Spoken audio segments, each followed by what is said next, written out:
Base sa balitang kumakalat, barko ng China sumadsad. Ineresto ang mga Chinese, kinulong di umano sa Pilipinas. Ayon sa PCG, sumadsad barko dito ng China sa may pier mismo ng Zambales. Nang akmang aalis na kasi sila, hinampas ng malaking alo ng barko, binalik di umano sa may Zambales. Sa bidyong kuha ng PCG, makikita kung paano sumadsad barko ng China sakay ang 7 Chinong tripulante. Matapos arestuhin barko nila sa dahilang di mapaliwanag kung bakit ando doon sila sa Zambales. Sumadsad sa pier sa San Felipe, Zambales ang barkong may sakay na 7 Chinese crew. Iyan ang barkong na-detain mula pa noong May 16 sa dagat sa bahagi ng Barangay Sindol matapos makitaan ng mga irregularidad ng Philippine Coast Guard. Ayon sa PCG, pinayagang sumilong sa pier sa bahagi ng Barangay Maloma sa Zambales ang barko nitong May 25 dahil sa masamang panahon, pero akmang aalis na. Sumadsad ito dahil sa malakas na hampas ng alon. Nasa maayos na lagay naman ang mga sakay ng tripulanting Chino. Ibinabarin sila para masuri ng mga taga-Municipal Health Office. Nakipag-ugnayan na rin daw ang PCG sa isang salvage company para kunin ang barko. Dagdag pa dito ng immigration, 7 Chinese nationals naman sa Batangas ang nahuli pa nila dito. Matapos mahuli silang illegal na nagmimina, kinukuha daw nila mga minerals dito.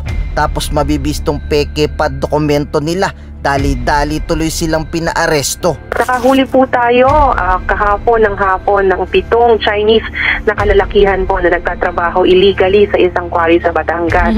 Bali yung mga minerals po doon, yung mga importanteng bagay po na minimina nila, kinukuha po nitong mga minerong ito, nitong mga Chinese nationals na ito.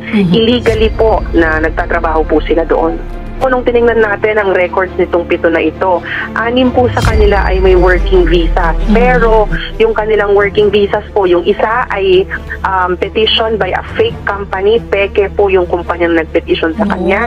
Yung iba naman po, yung 5 doon, ang petitioning company po ay located in Quezon City. So kumbaga mayroong isang dummy na kumpanya na kunwari doon sila nagtatrabaho.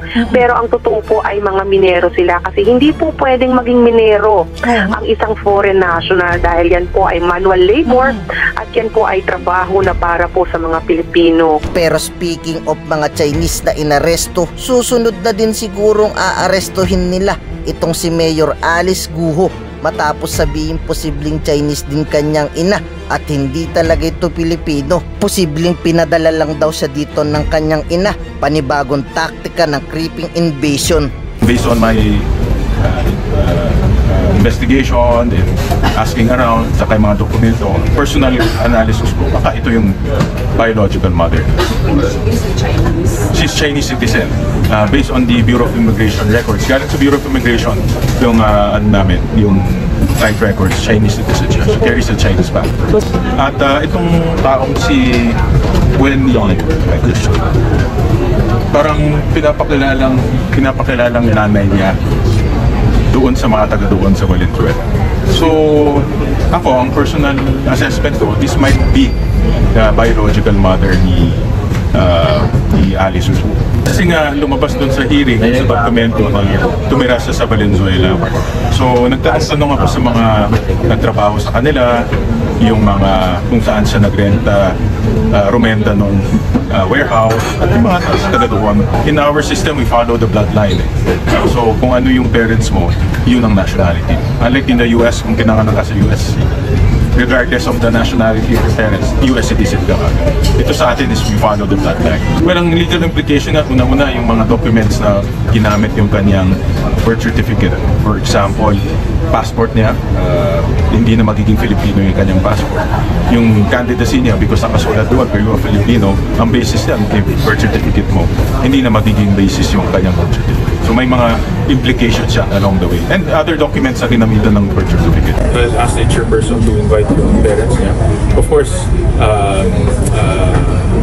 ito in line again with expanding our investigation. No? Kasi nga, yung parents niya, or as my opinion, parents niya, yung mother niya, is present in all of those corporations.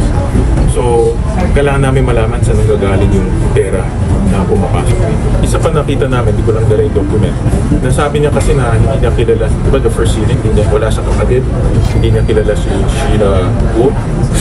He also saw in the corporate papers na si Sheila Guo is their chief financial officer and treasurer of their I'll send the group mamaya yung si Alice is the president of the company.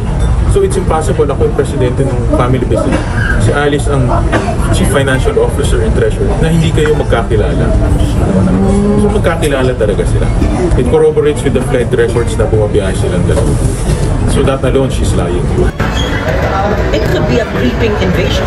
Nakikita natin na hindi naman manggagaling na sa karagatan o sa ere ang mga invasion na yan. It could be cultural, economic, and this time it's political. Kaya dapat talaga tignan natin saan ba nanggaling ito sa pagpeke ng mga birth certificate at mga dokumento ng mga government agencies. Kaya ang posibleng taong dayuhan ay magiging Pilipino at magiging kwalipikado para mahalal ng mga Pilipino. So, napaka seryosong issue ng national security ang ating sinisiyasat dito at hindi dapat pabayaan lang hirig na walang katapusan.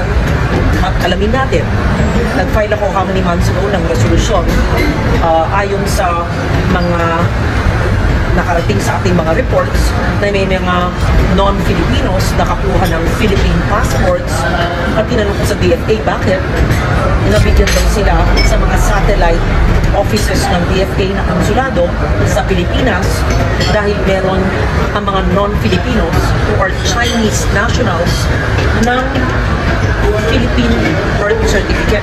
Nung tinanong ko paano nangyari yun, galing daw sa PSA. Yan ay question mark. Or kung meron bang ibang source, saan, bakit, paano. Kaya hindi dapat pabayaan ang issue yan. It's every inch a very serious national security concern. We're doing this for the Filipino people, the Filipino nation, upholding our rights as citizens of our beloved country. And this is for everyone's sake, including the Filipino Chinese community. We're doing it for everyone. It's really not just an economic issue, but it's a national security concern. Ngayon, ikaw bilang Pilipino, ano ang masasabi mo at reaksyon sa balitang ito? Mag-iwan ka ng komento sa ibaba at atin pong babasahin isa-isa.